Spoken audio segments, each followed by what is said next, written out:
Yeah, Kim and Kyle, there's an exception for undercover officers, but there was still some confusion over a group of masked officers in 5 Points last week, whether they were ICE agents or Denver police officers.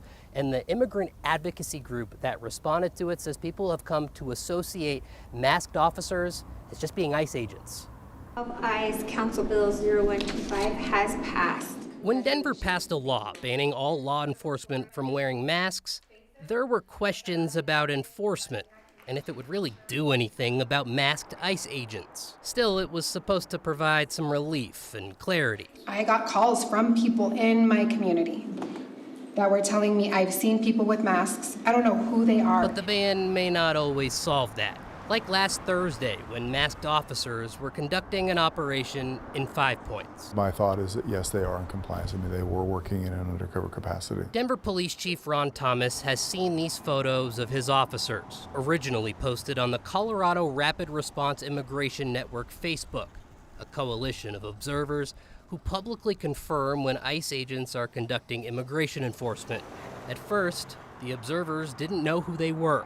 They were narcotics officers that were undercover, furthering their undercover role. The photos have since been posted by another advocacy group, demanding to know why Denver officers were masked.